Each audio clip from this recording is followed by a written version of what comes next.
Episode opening സീനിൽ ഇപ്പോൾ ഒരു ഫ്ലാഷ് ബാക്ക് കാണിക്കും. ഫ്ലാഷ് ബാക്കിൽ മിറായി അവളാണെങ്കിൽ റെസ്ട്രിക്റ്റഡ് ആയിട്ടുള്ള ഒരു ഓഫീസിലേക്ക് വരികയാണ്. അവിടെ ഹൈലി കോൺഫിഡൻഷ്യൽ ആയിട്ടുള്ള ഒരുപാട് ഫയൽസ് ഒക്കെ ഉണ്ട്. അവൾ കാര്യമായിട്ട് ആ ഫയൽസിൽ നിന്ന് ഇപ്പോൾ ഒരു ഫയൽ തപ്പിയെടുക്കും. അത് മറ്റൊന്നുമല്ല, അവളുടെ പപ്പ മരിച്ച അതിനെ റിലേറ്റഡ് ആയിട്ടുള്ള ചില റിപ്പോർട്ട്സ് ഒക്കെ ഉള്ള ഒരു ഫയലാണ്.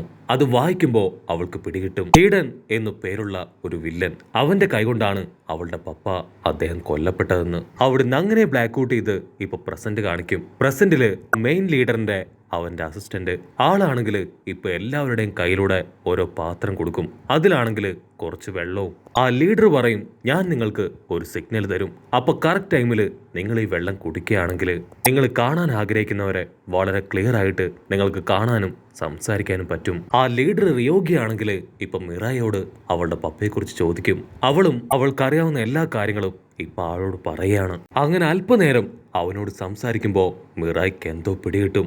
അവൾ ഉടനെ അവളുടെ കയ്യിലുള്ള ആ ഒരു വെള്ളം അത് വലിച്ചെറിഞ്ഞ് ആ ബ്ലേഡ് എടുത്ത് അവന് നേരെ വീശാണ്. അത് കണ്ട് ബാക്കിയുണ്ടായിരുന്നവരെല്ലാവരും വണ്ടർ അടിച്ച് അവളെ തന്നെ നോക്കും. അവളൊരു ലൈറ്റ്നിങ് പവർ ഉപയോഗിച്ച് എന്തോ ഒരു ജിപ്സു ഇപ്പൊ റിലീസ് ചെയ്യാണ്. ഉടനെ ചുറ്റും ഉണ്ടായിരുന്നവരെല്ലാവരും നോർമലാവും. മിറായി അവരോട് പറയും, ഇവനൊരു കള്ളനാണ്, ഹിപ്നോട്ടൈസിങ് ഗ്യാസ് അതുപയോഗിച്ച് ഇവൻ നമ്മളെ എല്ലാവരെയും ഇത്രയും നേരവും നിയന്ത്രിക്കുകയായിരുന്നു. കാര്യം വഷളാവണമെന്ന് മനസ്സിലാക്കിയ ആ വില്ലൻ അവനാണെങ്കിൽ ഇപ്പൊ ടാസ്മയെ പിടിച്ചു വലിച്ച് അവളുടെ കഴുത്തില് കത്തിവെക്കും. മര്യാദയ്ക്ക് ഞാൻ പറയുന്നത് കേൾക്ക്. ഞാൻ ഒരുപാട് കഷ്ടപ്പെട്ടാണ് ഈ ഗേൾസിനെ മുഴുവൻ ഇവിടേക്ക് കൊണ്ടുവന്നത്. ഇവരെ എല്ലാവരെയും എനിക്ക് സാക്രിഫൈസ് ചെയ്യണം. എങ്കിൽ മാത്രമേ എന്റെ കാര്യം അത് കറക്റ്റായിട്ട് നടക്കൂ.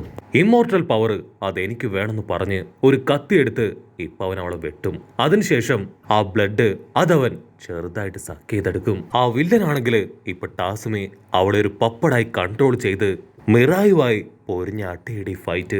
അപ്പോഴായിരിക്കും നമ്മുടെ കാക്കാഷിയും മൈക്കയും അവർ രണ്ടുപേരും ഇപ്പൊ കറക്റ്റ് ടൈമിൽ അവിടേക്ക് വരിക.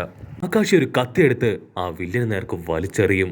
ഉടനെ കത്തി അവന്റെ കയ്യിൽ തറച്ചു കയറി ടാസുമയുടെ കൺട്രോള് അതങ്ങനെ ബ്രേക്ക് ആവുകയാണ്. അതിനുശേഷം ആ വില്ലനാണെങ്കിൽ ഒരു വെള്ളം അവർക്ക് നേരെ തളിക്കാനായിട്ട് ഒരുങ്ങും. അത് കണ്ട മിറായി അവള് മറ്റൊരു കത്തിയെടുത്തെറിഞ്ഞ് ആ ബോട്ടിലും തകർക്കുകയാണ്. പക്ഷെ എന്താ, വലിയൊരു ഗ്യാസ് അതവിടെ മുഴുവൻ സ്പ്രെഡ് ആയിക്കൊണ്ടിരിക്കുകയാണ്. അടുത്ത നിമിഷം ആ വില്ലൻ അവനവിടുന്ന് ഓടി രക്ഷപ്പെട്ട് മറ്റൊരു റൂമിലേക്ക് വരും. മിറായി ആണെങ്കിൽ അവനെ വിടില്ല. അവന്റെ പിന്നാലെ ഓടി വന്ന് അവനെ പിടിച്ച് വലിച്ച് പൊരിഞ്ഞ അട്ടയടി ഫൈറ്റ്.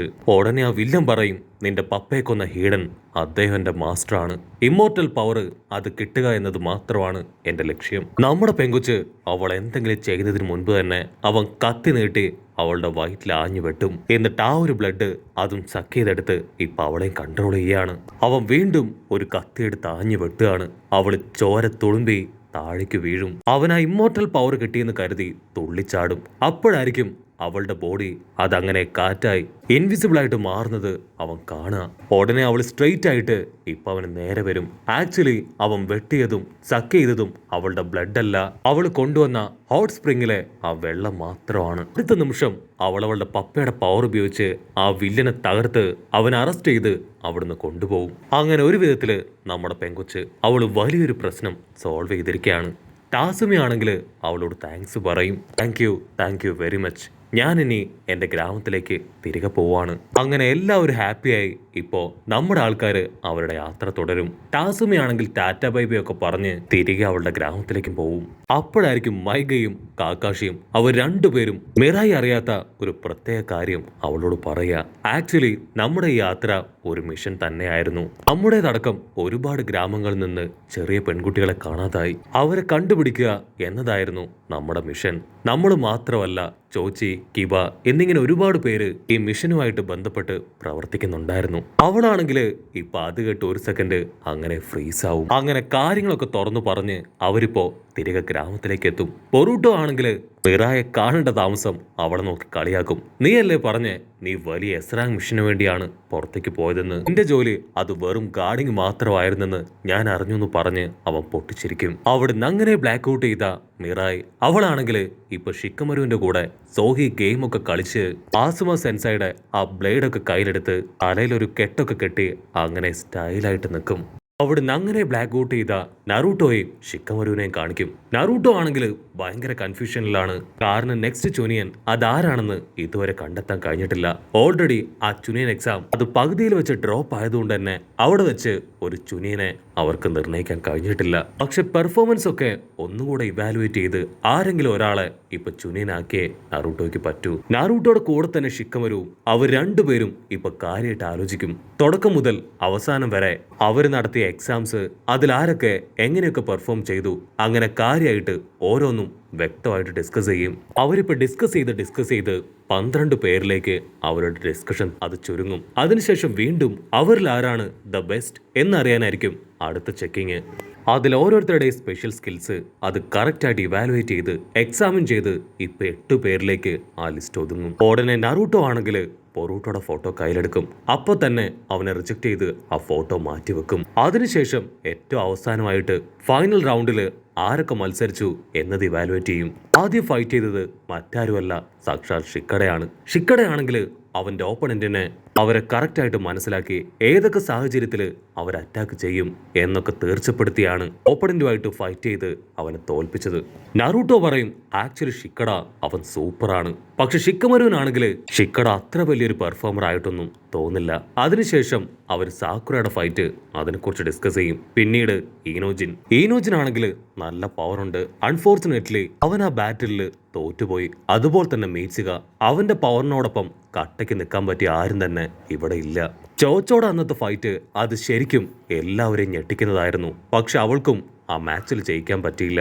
അങ്ങനെ ഒരുപാട് മണിക്കൂറുകൾ എടുത്ത് അവർ കാര്യമായിട്ട് ഡിസ്കസ് ചെയ്യും. അവസാനം കട്ടയ്ക്ക് നിൽക്കുന്ന 5 പേരെ അവർ ഫൈനലൈസ് ചെയ്യും. സാറഡ, ഡെങ്കി, ക്ലാസ് റെപ്പ്, മീറ്റ്സിക, ഷിക്കഡ ഇവർ 5 പേരെ ആയിരിക്കും ഫൈനലൈസ് ചെയ്യുക. അതിനുശേഷം അവര് ഷിക്കഡയും ബൊറൂട്ടോയും തമ്മിലുള്ള ആ ഒരു ഫൈറ്റിനെ കുറിച്ച് ഡിസ്കസ് ചെയ്യും. നറൂട്ടോ ആണെങ്കിൽ ഇപ്പൊ ഷിക്കഡയുടെ പോസിറ്റീവ്സ് അത് പറഞ്ഞുകൊണ്ടേയിരിക്കും. പക്ഷെ ഷിക്കമരു അവരത് ആക്സെപ്റ്റ് ചെയ്യാതെ ബൊറൂട്ടോയെ സപ്പോർട്ട് ചെയ്യും. അങ്ങനെ വമ്പൻ ഡിസ്കഷനിലൊടുവിൽ അവർ ഷിക്കഡയെ ഒഴിവാക്കും. പിന്നീട് സാറഡയെ കുറിച്ച് ഡിസ്കസ് ചെയ്യും. അതിനുശേഷം മെയ്റ്റ്സിയെ കുറിച്ച് ഡിസ്കസ് ചെയ്യും. ഓൾറെഡി അവൻ ഗ്രാമം വിട്ട് പുറത്ത് പോയതുകൊണ്ട് തന്നെ സ്പോട്ടിൽ അവനെ റിജക്ട് ചെയ്യും. അങ്ങനെ അവർ കറങ്ങി തിരിഞ്ഞ് വീണ്ടും സാറഡയിലും ക്ലാസ് റെപ്പിലും ഡെങ്കിയിലും അവരിൽ 3 പേരിലും ഉടക്കി നിൽക്കും. അങ്ങനെ ഒരുപാട് നേരത്തെ ഡിസ്കഷനൊടുവിൽ അവര് സാറഡയെ ചുനിയനായിട്ട് സെലക്ട് ചെയ്യുകയാണ്. കറക്റ്റ് സമയത്ത് സാസുക ആൾ ഡോറും തുറന്ന് അവിടേക്ക് വന്ന് ചില ഇൻഫർമേഷൻ നറൂട്ടോ ആയിട്ട് ഡിസ്കസ് ചെയ്യും. ഉടനെ സാസുക ആണെങ്കിൽ ഇപ്പൊ ടേബിളിൽ സാറഡയുടെ ഫോട്ടോ കാണും. ഓ, നിങ്ങൾ 2 പേരും ചേർന്ന് അവളെ ചുനിയനായിട്ട് സെലക്ട് ചെയ്തല്ലേ? അതിന് നറൂട്ടോ പറയും അതെ, അവളാണ് ഇവരിലെല്ലാം വെച്ച് ഏറ്റവും ബെറ്റർ.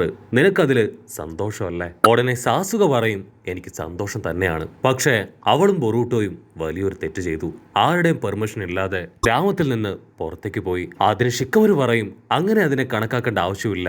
അവർ 2 പേരും ചേർന്നാണ് ആ വില്ലന്മാരുമായിട്ട് ഫൈറ്റ് ചെയ്ത് വലിയൊരു പ്രോബ്ലം അത് സോൾവ് ചെയ്തത്. സാസുകയാണെങ്കിൽ അതിന് പ്രത്യേകിച്ച് ഒന്നും പറയാതെ അവിടുന്ന് കടന്നു പോകും. ഉടനെ ബൊറൂട്ടോ ഷിക്കഡയുടെ ഫോട്ടോ അത് വീണ്ടും സാറഡയുടെ കൂടെ എടുത്തു വെക്കും. നറൂട്ടോ പറയും ഷിക്കഡ നമുക്ക് നമ്മൾ പറഞ്ഞതനുസരിച്ച് ഒരുപാട് ഇൻഫർമേഷൻസ് തന്നു. മാത്രമല്ല ആ ഒരു മിഷനിൽ ബാക്കി എല്ലാവരും സേഫായിട്ട് തിരികെ വരാൻ കാരണക്കാരനും ഷിക്കഡ തന്നെയാണ്. അങ്ങനെ ആ ഒരു ഫൈനൽ ഡിസ്കഷന് ശേഷം ഇപ്പൊ അവർ ഷിക്കഡയെ ചുനിയനായിട്ട് സെലക്ട് ചെയ്യും. അവൻ ഒരുപാട് സന്തോഷത്തിൽ ആ ഒരു ചുനിയൻ പദവി അത് ഏറ്റുവാങ്ങുന്നതോട് കൂടെ ഈ ഒരു എപ്പിസോഡും അവസാനിക്കുന്നു. എപ്പിസോഡ് ഇഷ്ടപ്പെടുകയാണെങ്കിൽ തീർച്ചയായിട്ടും ലൈക്ക് ചെയ്യാനും കമന്റ് ചെയ്യാനും ഷെയർ ചെയ്യാനും മറക്കല്ലേ. അടുത്തൊരു അടിപൊളി എപ്പിസോഡുമായിട്ട് കാണുന്നവരെ ഇറ്റ്സ് മീ വിത്ത് മല്ലു വെബിസോഡ്.